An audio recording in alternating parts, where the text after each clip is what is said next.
पश्चिम बंगाल की राजनीति से इस वक्त की सबसे बड़ी और दहला देने वाली खबर सामने आ रही है। बंगाल में नई सरकार के शपथ ग्रहण की तैयारियां चल रही हैं, लेकिन इसी बीच हिंसा का एक ऐसा खेल शुरू हो गया है जिसने पूरे प्रशासन और पुलिस महकमे की नींद उड़ा दी है। खबर यह है कि बीजेपी के बड़े नेता शुभेंदु अधिकारी के पीए चंद्रनाथ रथ की सरेआम गोली मारकर हत्या कर दी गई है। ये वारदात इतनी खौफनाक थी कि हमलावरों ने चंद्रनाथ रथ के शरीर को गोलियों से छलनी कर दिया। घटना उस वक्त की है जब कल रात करीब 10:30 बज रहे थे और चंद्रनाथ कोलकाता से काम निपटाकर अपने घर वापस लौट रहे थे। जैसे ही उनकी स्कॉर्पियो गाड़ी नॉर्थ 24 परगना के मध्य ग्राम के पास दोहरैया इलाके में पहुंची, तभी पीछे से आ रही एक संदिग्ध कार ने उनकी गाड़ी को तेजी से ओवरटेक करके रास्ता रोका। इससे पहले कि कोई कुछ समझ पाता, पीछे से बाइक पर सवार हमलावर आए और उन्होंने खिड़की की तरफ से अंधाधुंध फायरिंग शुरू कर दी। चंद्रनाथ के पेट, सीने और चेहरे पर कई गोलियां लगीं, जिससे वो लहूलुहान होकर वहीं गिर पड़े। उनके ड्राइवर को भी गोलियां लगी हैं, जिसकी हालत बहुत ज़्यादा गंभीर बनी हुई है और उसे कोलकाता के बड़े अस्पताल में भर्ती कराया गया है।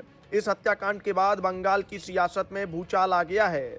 हर कोई हैरान है कि आखिर इतनी सुरक्षा और पुलिस की मौजूदगी के बीच एक वीआईपी के पीए को कैसे मार दिया गया।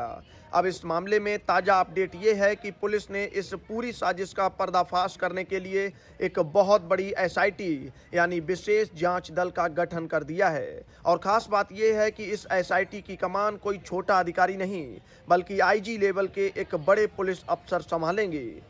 इस टीम में अलग अलग जिलों के तेज तर्रार पुलिस अफसरों और स्पेशल यूनिट्स को शामिल किया गया है, जो अब दिन रात एक करके इस मर्डर के पीछे की बड़ी साजिश को बेनकाब करेंगे।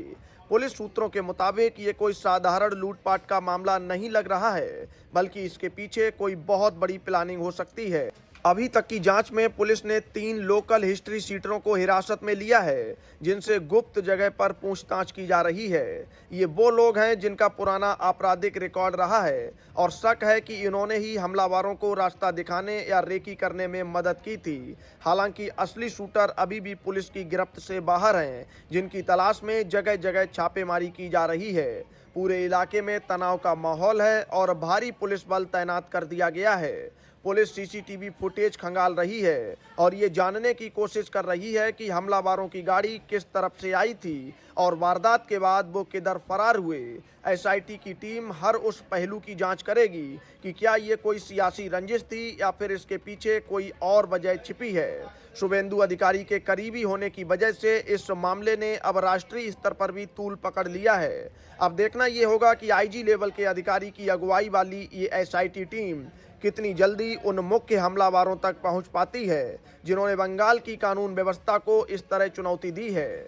जनता के मन में भी अब यही सवाल है कि अगर बड़े नेताओं के करीबियों के साथ ऐसा हो सकता है, तो आम आदमी कितना सुरक्षित है। पुलिस का कहना है कि बहुत जल्द इस हत्याकांड का खुलासा कर दिया जाएगा और किसी भी दोषी को बख्शा नहीं जाएगा। जांच अब पूरी रफ्तार से आगे बढ़ रही है और आने वाले कुछ घंटों में बंगाल पुलिस किसी बड़ी कामयाबी का दावा कर सकती है। Bureau report, Bharat update desk.